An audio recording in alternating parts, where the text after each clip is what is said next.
Bismillahirrohmanirrohim. Assalamualaikum warahmatullahi wabarakatuh. Salam guru penggerak, tergerak, bergerak, dan menggerakkan. Hai Bapak Guru hebat di seluruh Indonesia, jumpa kembali dengan saya Ali Mustafa, guru dari SD Negeri 1 Sendang, Kecamatan Todanan Kabupaten Blora, Provinsi Jawa Tengah, CGP Angkatan 10 dari Kabupaten Blora. Di kesempatan kali ini izinkan kami memaparkan tugas dari modul 3.1 mengenai pengambilan keputusan berbasis nilai-nilai kebajikan. Sebagai pemimpin, berikut pemaparannya. Tujuan dari pembelajaran ini yaitu, calon guru penggerak dapat melakukan suatu analisis atas penerapan proses pengambilan keputusan berdasarkan pengetahuan yang telah dipelajarinya tentang berbagai paradigma, prinsip, pengambilan dan pengujian keputusan di sekolah asal masing-masing dan di sekolah atau di lingkungan lain. Berikut dua narasumber yang akan saya wawancarai, yaitu, narasumber 1, yaitu Bapak Suhartono, S.Pd. Beliau merupakan kepala sekolah di tempat saya mengajar yaitu di SD Negeri 1 Sendang Kecamatan Todanan, Kabupaten Blora, dan narasumber yang kedua yaitu, dengan Ibu Tinok Handayani, S.Pd. Beliau merupakan kepala sekolah di TK PGRI Desa Sendang, Kecamatan Todanan, Kabupaten Blora. Hasil wawancara dengan narasumber 1, yaitu sebagai berikut. Assalamualaikum warahmatullahi wabarakatuh. Selamat siang Pak Hartono. Waalaikumsalam. Sebelumnya mohon maaf Pak, sudah mengganggu waktunya Pak Hartono, dan terima kasih sekali atas kesediaannya Pak Hartono di siang hari ini bisa bertukar pikiran dan diskusi terkait keputusan Pak Hartono. Iya, siapkan untuk apa yang dibutuhkan Pak Ali yang hari ini, monggo. Baik Bapak, yang pertama nanti saya akan bertanya terkait tentang bagaimana seorang kepala sekolah itu ketika mengambil sebuah keputusan Bapak. Jadi supaya saya nanti juga mendapat gambaran yang jelas, oh ternyata seorang kepala sekolah itu seperti ini. Baik Bapak, yang pertama yang saya tanyakan, selama Pak Hartono menjadi kepala sekolah, kira-kira bagaimana Pak Hartono ini mengidentifikasi kasus-kasus yang merupakan dilema etika ataupun juga moral, Bapak? Ya, untuk selama ini dalam menangani kasus-kasus, saya melihat situasi dari sudut pandang baik itu secara moral maupun secara hukum. Apabila kasus tersebut kami anggap melanggar hukum, ini artinya sudah tentu sekali bahwa itu adalah antara benar melawan salah. Namun jika masih bisa dikatakan benar melawan benar, itu merupakan suatu penyimpangan yang dalam bentuk etika. Jadi artinya ini dalam masih kewajaran. Oh iya, terima kasih Bapak. Kemudian yang kedua terkait selama yang Bapak menjadi kepala sekolah, kira-kira Bapak Hartono ini bagaimana menjalankan sebuah pengambilan keputusan di sekolah, terutama pada kasus-kasus di mana ada dua kepentingan, antara sama-sama benar ataupun sama-sama benar. Seperti itu Pak Hartono. Selama ini saya melakukan identifikasi kasus dari berbagai sudut pandang tadi, kemudian menimbang secara matang mana yang paling benar, dan keputusan tersebut artinya ini menguntungkan banyak orang atau tidak, atau bahkan merugikan dari banyak orang.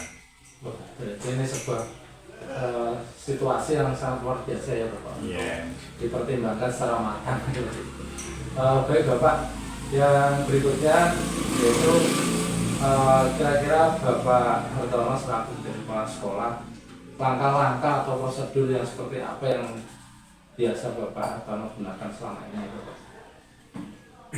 Langkah-langkah yang biasa kami pertimbangkan untuk sebagai prosedur itu yang pertama kami menentukan penyebab permasalahannya dulu. Kemudian menentukan siapa yang terlibat, karena suatu masalah biasanya melibatkan banyak orang. Kemudian saya menanyakan kepada orang-orang yang terdekat, ini sebagai bahan untuk pertimbangan. Terus berdiskusi dengan warga sekolah, kita bicarakan, kita rembuk dengan warga sekolah. Selanjutnya kami membuat suatu solusi keputusan, dan juga setelah itu kami menimbang lagi, mengingat berbagai pertimbangan dari berbagai sudut pandang sebelum memutuskan atau mengambil solusi. Luar biasa ini Bapak, ternyata prosesnya begitu panjang Bapak untuk sebuah keputusan dari seorang kepala sekolah. Kemudian yang berikutnya Bapak, selama Pak Hartono menjadi kepala sekolah, tentunya ada hal-hal yang selama ini dianggap efektif dalam mengambil sebuah keputusan pada kasus-kasus dilema etika. Kira-kira seperti apa ya Bapak? Saya melakukan analisis dulu di kasus, kemudian menentukan solusinya, menyesuaikan dengan peraturan dan norma-norma. Jadi artinya kita tidak lepas dari peraturan atau norma yang berlaku, serta mengedepankan kepentingan umum. Artinya ini sebagai bahan pertimbangan secara kepentingan umum. Solusi tersebut nantinya akan bermanfaat bagi banyak orang dan baik secara jangka panjang. Iya Pak, luar biasa prosesnya Bapak. Kemudian yang berikutnya nih Pak, terkait selama Pak Hartono jadi kepala sekolah ini kan tentunya ada hal-hal yang merupakan tantangan dalam sebuah pengambilan keputusan ya Pak, pada kasus-kasus dilema. Kira-kira tantangannya apa saja nih Pak? Tantangan dalam mengambil keputusan ini adalah dalam mencari keputusan yang terbaik, karena keduanya merupakan masalah yang sama-sama benar. Barangkali begitu, dalam mengambil keputusan harus menguntungkan kedua belah pihak.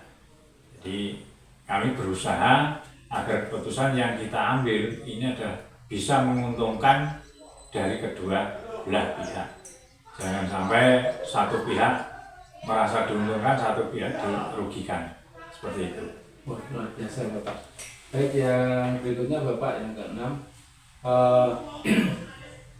apakah Bapak tatkala ketika mengambil keputusan atau dalam penyelesaian sebuah kasus dilema etika, apakah Bapak ini membuat jadwal atau menyelesaikan di tempat-tempat tertentu, atau memiliki jadwal-jadwal penyelesaian dalam bentuk atau prosedur yang seperti apa Pak kira-kira yang dijalankan selama ini?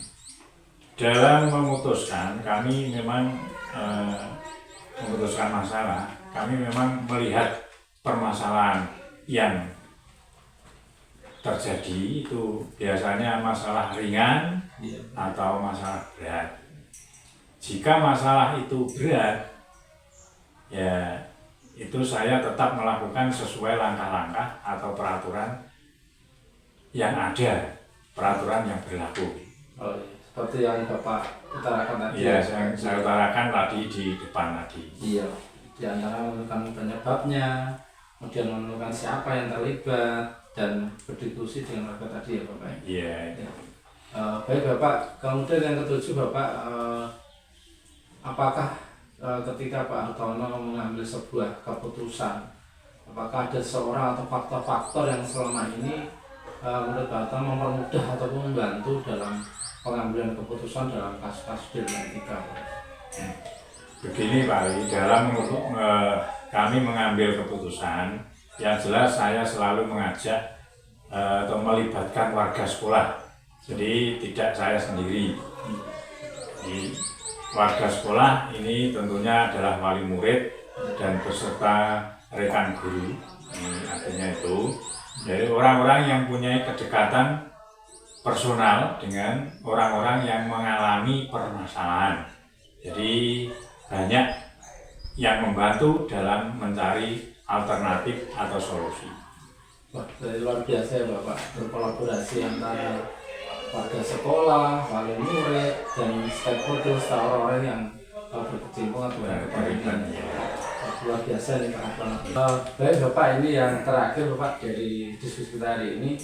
Dari semua hal yang Pak Hartono alami atau yang Pak disampaikan tadi, kira-kira pembelajaran yang dapat dipetik apa ya Pak selama Pak Hartono menjadi kepala sekolah ketika mengambil keputusan?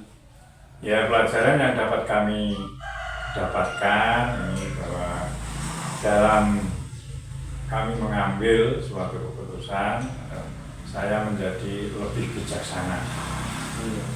Menentukan itu saya lebih bijaksana dalam menganalisis sebuah permasalahan yang ada untuk kita jadikan sebagai bahan pertimbangan dan kita menentukan solusi atau pemecahan yang dapat mendapatkan hasil yang terbaik. Ya. Terima kasih Bapak, ternyata luar biasa sekali pengalaman dari Pak Hartono. Semoga ini membawa manfaat buat saya Bapak. Ternyata mengambil sebuah keputusan itu tidak mudah, dan apalagi ternyata menjadi kepala sekolah itu luar biasa Bapak. Harus bijak, harus itu. Ya. Mungkin itu Bapak Hartono, terima kasih sekali lagi sudah mengenai waktu dan mohon maaf dengan waktunya. Semoga depannya nanti saya bisa menimba ilmu dari Pak Hartono. Ya Pak Ali, saya juga terima kasih atas kepentingan-kepentingan yang perlu Pak Ali dapatkan dari saya, dan sebatas ilmu yang dapat saya sampaikan, semoga ini bermanfaat terhadap Pak Ali. Terima kasih Pak Hartono. Wassalamualaikum warahmatullahi wabarakatuh Pak. Waalaikumsalam warahmatullahi wabarakatuh. Dan hasil wawancara dengan narasumber yang kedua yaitu sebagai berikut. Assalamualaikum warahmatullahi wabarakatuh, Bu Dino. Waalaikumsalam warahmatullahi wabarakatuh. Jadi gini Bu Dino, ini sebelumnya saya mohon maaf apabila hari ini mengganggu waktunya Bu Dino. Jadi monggo. Baik Bu Dino, ini saya akan memulai Bu Dino. Lalu Bu Dino ini sebagai kepala sekolah terdiri ya Bu. TK PGRI Sendang. Ya. Nah, jadi ini akan saya akan bertanya terkait tentang bagaimana sih seorang kepala sekolah itu mengambil keputusan. Kira-kira ada dinamika nggak gitu? Jadi ini saya ingin menggali istilahnya pengalaman dari Bu Dino kira-kira menjadi seorang kepala sekolah itu bagaimana. Nah seperti itu Bu Dino. Baik, yang pertama gini, selama ini bagaimana Bu Dino itu mengidentifikasi kasus-kasus yang merupakan dinamika atau bukan moral.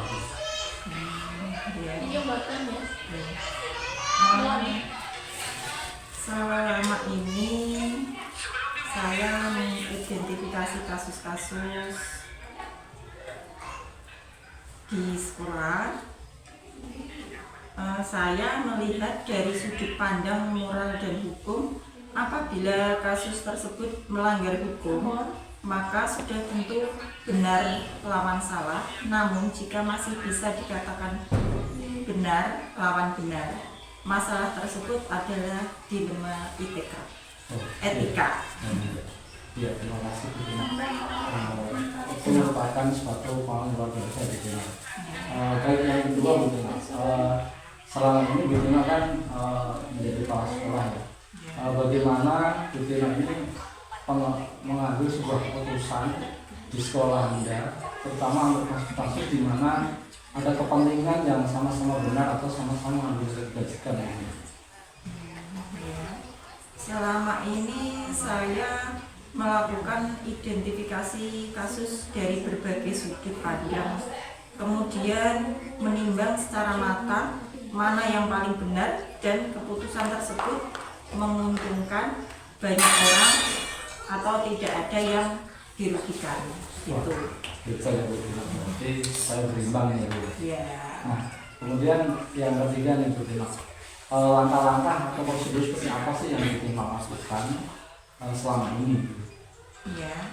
Langkah-langkah yang saya ambil yaitu dengan menentukan penyebab permasalahan, menentukan siapa yang terlibat, menanyakan kepada orang terdekatnya, berdiskusi dengan warga sekolah, membuat beberapa solusi keputusan, dan menimbang lagi dari berbagai sudut pandang sebelum memutuskan atau mengambil solusi. Wah, luar biasa nih Bu Dina ya. Langkah-langkahnya begitu konkret, begitu lengkap, yang membuat hasil keputusan itu pasti luar biasa nih. Ya. Kemudian yang keempat nih Bu Dina, terkait hal-hal apa saja yang selama ini Bu Dina anggap efektif dalam mengambil keputusan pada kasus-kasus dilematika ini. Ya. Saya melakukan analisis kasus, kemudian menentukan solusinya, menyesuaikan dengan peraturan dan norma yang berlaku, serta mengedepankan kepentingan umum, yaitu solusi tersebut bisa bermanfaat bagi banyak orang dan baik secara jangka panjang. Wah, luar biasa nih ya. Sampai jangka panjang itu sudah dipikirkan ya. Kemudian yang berikutnya nih Bu Dina ya. Kira-kira hal apa saja sih yang selama ini merupakan tantangan nih dari pengambilan keputusan pada kasus-kasus dilema etika yang Bu Dina alami selama ini? Tantangan yang saya ambil yaitu dalam mengambil keputusan dengan mencari keputusan yang terbaik, karena keduanya merupakan masalah yang sama-sama benar. Dalam mengambil keputusan harus menguntungkan kedua belah pihak dan tidak merugikan salah satunya. Seperti itu Pak. Luar biasa. Jadi supaya berimbang gitu ya antara yang menjadi korban dan juga baik Bu Dina, ini yang keenam.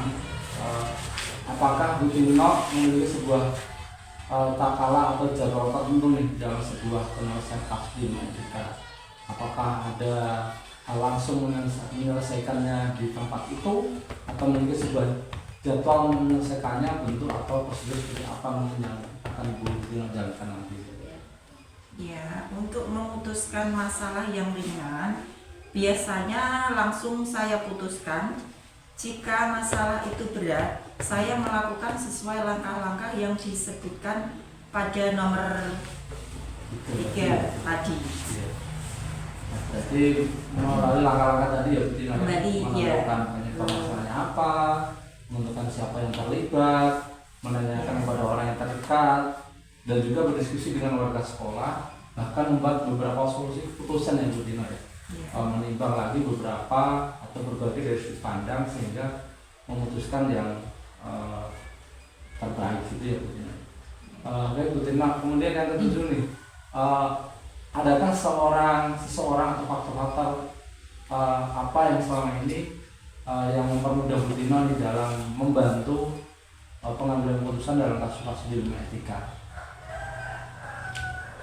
Ya, dalam mengambil keputusan, saya selalu mengajak warga, sekolah, atau stakeholder, atau wali murid, dan orang-orang yang mempunyai kedekatan personal dengan orang yang mengalami permasalahan. Jadi banyak yang membantu dalam mencari alternatif solusinya. Seperti itu. Luar biasa Bu Dina ini ya. Selain melibatkan stakeholder, wali murid, kemudian orang-orang yang mempunyai kedekatan personal dengan sekolah ya. Ini merupakan sebuah jalan yang luar biasa Bu Dina.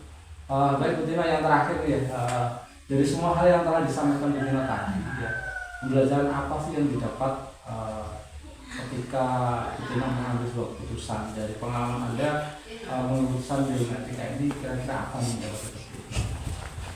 Ya, pelajaran yang dapat diambil adalah saya menjadi lebih bijaksana dalam menganalisis sebuah permasalahan untuk dijadikan pertimbangan menentukan solusi yang tepat dan terbaik. Oke, Pak. Ya, luar biasa Bu Tina, terima kasih sekali. Ternyata dari hasil diskusi kita, wawancara kita, juga membuat gambaran pada saya ternyata seorang kepala sekolah itu juga berat juga sih. Ya, ketika ada di rumah, ada suatu permasalahan di mana di situ harus mengambil kebijakan yang tepat gitu. Mungkin itu Bu Tina, terima kasih dan mohon maaf ini sudah meluangkan waktunya. Sekali lagi saya ucapkan terima kasih. Semoga nanti Bu Tino dalam membina di sekolah TK PGRI ini berjalan dengan baik dan lancar. Gitu ya Bu Tino ya. Oke, terima kasih atas kunjungannya. Iya, terima kasih Bu Tino. Demikian tadi Bapak dan Ibu guru hebat di seluruh Indonesia, pemaparan tugas dari modul 3.1 mengenai pengambilan keputusan berbasis nilai-nilai kebajikan sebagai pemimpin, dari hasil wawancara dengan Kepala Sekolah SD Negeri 1 Sendang dengan Kepala Sekolah TK PGRI Sendang. Jika ada kebaikan semata hanya milik Allah Subhanahu wa Ta'ala, dan jika ada kekurangan dan kesalahan semata milik saya pribadi, saya mohon maaf yang sebesar-besarnya. Sekian, terima kasih. Wallahul muwafiq ila iqwamit thoriq. Wassalamualaikum warahmatullahi wabarakatuh. Salam sehat dan bahagia.